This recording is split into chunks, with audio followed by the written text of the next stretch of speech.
Yo, what's up, Internet? My name's Nerdy, and this is my reaction to the new DCU slate revealed by James Gunn on January 31st, the one that he cooked up with some writers and Peter Safran, the two co-CEOs of the new DC Studios, in the follow-up to what was essentially the Zack Snyder DCEU that became sort of Warner Brothers mess that is now going to not be that anymore because new people are in charge. Before we get into my thoughts on the individual projects, I just want to give some general thoughts. I just want to get my biggest red flag out of the way, and that is James Gunn saying that this is going to be a shared universe of TV shows, movies, and video games that will all have the same actors. Please don't do that. Leave the video games out of it, please. I'm telling you right now, video games take so long to develop, and there's going to be two things that happen if you have the video games be a part of this.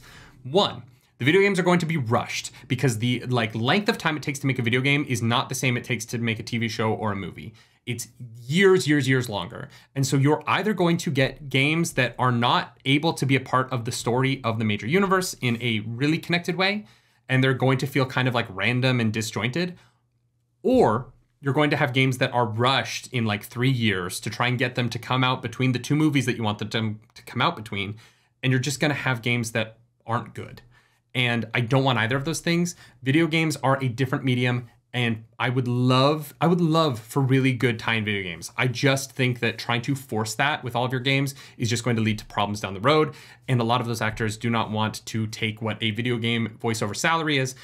People have been saying this on Twitter. I'm sure you've seen it, but just leave the video games out of it. There's no reason to try and force that production cycle onto a game in order to hit a movie deadline. It's not going to happen. We all lived through movie tie-ins in the 90s and 2000s. They were bad. Don't do it, please. I'm begging. Let's get into the new slate, though. This slate is essentially, I think it's like 10 things. It's what, 1, 2, 3, 4, 5 movies and 5 shows. The movies, Superman Legacy, written and directed by James Gunn, coming out in July 2025. I think that this is very strange because in October of 2025, we're getting the Batman 2, which is not going to be in the same universe as the Superman movie. I would flip those. I would have the Batman movie come out first so that your Elseworlds story ends before you start your new slate of movies. I think separating those, having them overlap is weird to me. I think it's going to be harder for the audience. I am excited for a Superman Legacy movie. I think Superman Legacy is the wrong title for it because it implies that it is paying homage to a legacy of Superman, which it isn't. It's a new beginning for Superman. So there are some weird things about this already, but I understand. I just think it's weird to have a Superman Legacy movie where Superman's 25 and is like at the beginning of his legacy. It would be like calling like LeBron, or no, you know what? It would be like going to Patrick Mahomes and being like, hey, Patrick, this is your 5th season in the NFL. This is your legacy season. No, he's got some runway ahead of him, right? Tom Brady is in his legacy years. We're in the beginnings of Superman. I find the title a little bit weird to start a new chapter. This chapter, 1, Gods and Monsters. We'll get into the monsters because that's the weirdest part of this whole thing.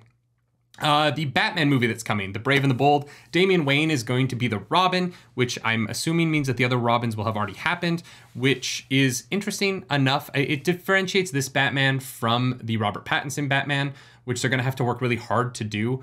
I also think this movie will probably be a little bit brighter than the Robert Pattinson Batman movie so that they're visually distinct and so that this Batman can live a little bit closer, not exactly in, but a little bit closer to what James Gunn's Superman Legacy movie is going to look like, just so that those characters feel a little bit more meshed. I feel like it is easier to bring Batman closer to Superman than it is to bring Superman closer to Batman, which was visually one of my problems with Batman v Superman. Particularly the theatrical cut. The Ultimate Edition is a lot better. But yeah, Batman Brave and the Bold could be really good. I think that Damian Wayne is a really hard character to get right. And I think that it's tough to introduce this Batman and Damian at the same time because it's two very traumatized people who have very different traumas that you're introducing to your audience at the same time and trying to get them to care about those characters. I think it's easier to bring Damian to a Batman who is already further along in his journey and has had previous Robins to kind of grow into a character that we care about, and then introduce Damian as this new wrench in the works because it's a Robin who is also his blood relation. Introducing all of those elements at the same time in one movie, I think is going to be difficult. But if they nail it, this movie could be fantastic. And if they miss the mark on that, I think that it will be a really difficult beginning for this universe. I think they've given themselves a really tough first step for this new Batman, and I hope that they nail it. I do. Then we have The Authority. The Authority is a Wildstorm Comics super team that decides to take over the world because they think that they can like be benevolent dictators and run the world better without crime and whatnot. This movie does not make any sense to me in this universe because why wouldn't Superman stop it? Like, are there other superheroes around? Why isn't the Green Lantern Corps getting involved if they're there? I think the Authority is really hard to tie into other supers. Don't know what they're going to do with it. I like the comic. Wildstorm comics are really cool. I'm glad we're seeing some Wildstorm comics show up in this slate. I wish we were seeing more Milestone comics in this slate, which I'll get to. But yeah, The Authority is a really interesting choice that I don't understand, but I'm open to. Supergirl, Woman of Tomorrow is coming. Is this Sasha Kale? Sasha Kale? I don't know how to pronounce her last name, but I like the look of her in all the behind the scenes stuff for the Flash movie. Is that this Supergirl or not? I guess maybe we'll find out in the Flash, but I don't know. I think that this is fun. It's going to be very similar to Superman Legacy, you know, through Kara's eyes, unless they're starting off at different points in their journeys. I do think starting the DC slate, 2 of the 4 films are characters with the same power set is a little bit weird. And so I'm hoping they find a really interesting way to differentiate the journeys those 2 characters go on in those movies. But that's what we're getting. Swamp Thing is the 5th movie. The Swamp Thing is, we just had a pretty good TV show of it. So Swamp Thing's great. If you like Swamp Thing, I like Swamp Thing. I'm excited for this movie. I don't really understand why this is in your first slate. I don't really understand how this ties into your other films. It's a really great character with great stories. And if you nail it, there's a lot of potential there. This just feels, this and Authority feel weird because they don't feel like they tie into the other 3 characters that are being introduced. The other 3 feel so safe, and Authority and Swamp Thing feel riskier. And so it's interesting that you have like these 2 very opposite spectrums of the like financial sense of what this universe might be. I think the other weird thing about the Swamp Thing announcement is that of the movies that we are getting, the only one of these main characters that we haven't seen in live action before is the Authority. The other 4 films have all been done before. And so I was kind of hoping to see some films, DC bringing out some characters that maybe haven't been given spotlights before. I was really hoping to see a Static Shock film. I think that they're playing it a little bit safe with Superman, Batman, Robin, and Supergirl. And I was just hoping for maybe a Justice League member. It's going to be interesting to see how they differentiate these from previous iterations when they're like, this is the clean break. This is the new thing with things that you've seen before. Even Swamp Thing has had a television show. There's nothing new under the sun except the Authority. But that's the thing that makes the least sense to me. So we'll see. We're going to get into the TV shows. The first one here is Creature Commandos. Creature Commandos definitely leads into Swamp Thing, right? Those things have to tie into each other. At least I hope it does. It is interesting that we've been told that Amanda Waller is going to be in Creature Commandos. So I wonder if this is going to be like a dark Justice League version of the Suicide Squad, which could be really fun. We're also getting a Waller TV show. So this part of the DC studios is just the continuation of the previous DC stuff, which I was hoping for more of a clean break. I understand why you're bringing some of it forward in terms of contracts and in terms of like you have Viola Davis, you keep Viola Davis. She's one of the great living actresses. Viola Davis is so good that she's unremarkable in her greatness. Of course she's great, right? Like Viola Davis is one of those people when she's in a project where you're like, oh no, yeah, Viola Davis is good in it. That's not new. She's just fantastic. So I understand why they're keeping her. The crossover of the old and the new is going to be tough to explain to audiences as we try and get into this new universe. And these 2 projects are the ones where I feel that the most. We have a Booster Gold TV show. This is the thing that makes the most sense. This is the decision in this that absolutely captures what the DC studios should do.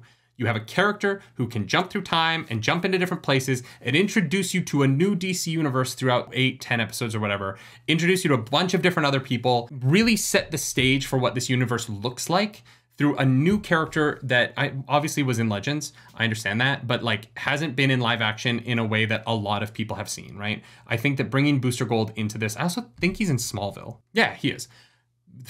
There's too many episodes of Smallville.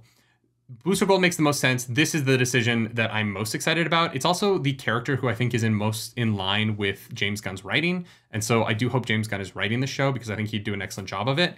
But I'm super excited about this.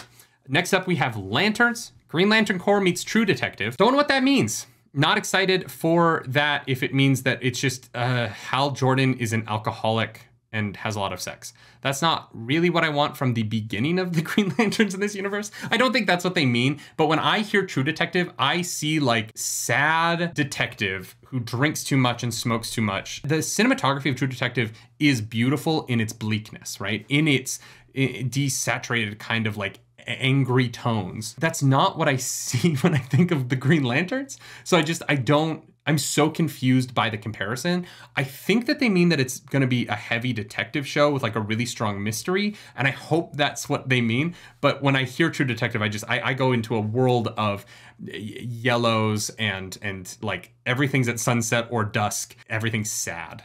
And that's just not how I want to meet Hal Jordan and not how I want to meet John Stewart. I understand that Hal Jordan's journey goes deep into that stuff and you get there, but I think that you have to meet Hal Jordan before he's sad. I think that you have to earn the turn to Parallax, and I'm worried that by using this True Detective comparison, they're introducing that side of Hal Jordan's story too early. Paradise Lost is the last TV show that's been announced. This is a show that I have no feelings about right now. Not because I think it's good or bad, but just because I don't get it. I don't know what it is in any way. Is it Wonder Woman like fighting with her mom because of the gods? Or is it like there's a rival family who wants to be the leaders of Themyscira? Why does anyone want to really lead Themyscira if they're kind of secluded on their own? Like, I have so many questions about this show where like it could be insanely cool. It could be a disaster. I don't know where it's going to live. I kind of love the idea of this being like the L Word, but with a bunch of Amazons on an island. I think that would be very fun because there's no men and there's going to be romance. So this is going to be like the sapphic love story of HBO Max. I'm excited for that idea if they go through with it, but they might not. We know nothing about it. I just think it's kind of a weird announcement because I don't really know who's like super excited about it. And I think that being like, this is going to be our Game of Thrones raises mixed emotions in people. I would have said this is going to be our House of the Dragon right now because that has goodwill. Yeah, that's everything. Those are my thoughts. I'm like hesitantly excited about a lot of it. I think that there are some weird choices in here. I think that in terms of exciting a fan base for a new thing, I don't think that these announcements did the best job of that. I think that they are more middle of the road decisions than I expected. I was expecting bigger swings. I was expecting new characters, honestly, because Hal Jordan's been in live action. Wonder Woman's been in live action. Waller is continuing on from the past movies. Creature Commandos is an animated series that could be really cool, but it's going to be animated. So people will just view it as less than, even though they shouldn't, because Harley Quinn is amazing. Go watch Harley Quinn. And then in the movies, like Swamp Thing had a TV show that was really good. Supergirl had a TV show that went for seasons and seasons and seasons. And we're going to get Supergirl in The Flash next year, right?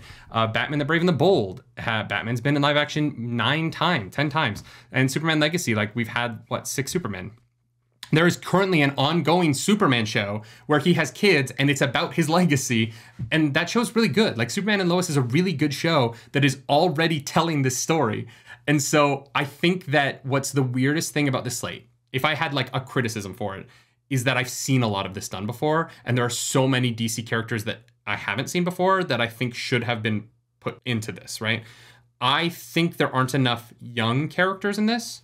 Supergirl might be. Hal Jordan and John Stewart, the Themysciran Game of Thrones, Booster Gold, Swamp Thing, Batman, and Superman. Like the only characters who are young, coming of age, up and coming superheroes in this slate, to me, it looks like maybe some of the Authority, but is Damian Wayne, who's going to be the second main character in that film. Maybe Supergirl, depending on how young they make her. That's it. And so I would have started with like a Static Shock movie, or I would make it very clear that the Jaime Reyes Blue Beetle movie is going to be part of the DC studios, right? And that we're going to start with a young character that young audiences can look up to and be like, I want to be like that guy. I feel like this slate leans a little bit more towards, just honestly, like James Gunn's age demographic, right? I think that he has written a slate for him in a way that could really work because he's going to be passionate about it and he's going to make cool projects. But I was kind of hoping to see some of those younger heroes, the coming of age stories that really, I think, draw people into comics, right? I think that people get excited about Spider-Man for a reason, and it's because kids can look up to him. And I hope that DC finds a way to bring in that kind of youth and wistfulness into this slate, because that's when I got into comics. That's the era that I love so much, because the Superman the Animated Series and the Batman Animated Series going into Justice League, going into Teen Titans, and Young Justice now, like I think that DC has found in the animated, like if you make this all ages content, you can make it really good. Like I would have just followed Bruce Timm's advice, or not advice, but his game plan, right? But this is what we got. I think there's some cool stuff in here. I think there's some confusing stuff in here that will make sense once we have trailers and stuff. Like, it's so far away. And that, honestly, this slate is so far away. All of this could change. None of it could happen. All of it could happen. We're not going to know for a long time. But those are my thoughts. And I am excited to see Superman Legacy in 2025. That's the one that I think will be 100%. Superman Legacy is the one that I'm like, that's going to happen. The rest of it, who knows? Maybe. Waller. I think Waller will definitely happen because of Peacemaker, right? Creature Commandos is probably already in development just because of how long it takes to make an animated TV show. The rest of it is all kind of like up in the air, but I really hope the Booster Gold show happens. That makes so much sense to me. And I hope Ted Kord is in it. And I hope that Ted Kord gets introduced in the Jaime Reyes Blue Beetle movie, and that like he comes, even if he dies at the beginning of it and the Scarab leaves him and goes to Jaime, I hope that that actor reprises his role in Booster Gold, and that's where we start to feel the like congealedness of this universe, and that the video games are left to do whatever they want, because I don't want the video games to be in this universe because it doesn't make sense timeline-wise. Anyway, that's my thoughts. If you like this video, like and subscribe to the channel. If you don't, hit the dislike button, leave me comments down below, because Algorithm God is hungry and we must feed her. As always, you can follow me around the internet. I'm at Nerdy Nightly basically everywhere. And until next time, do something nerdy tonight.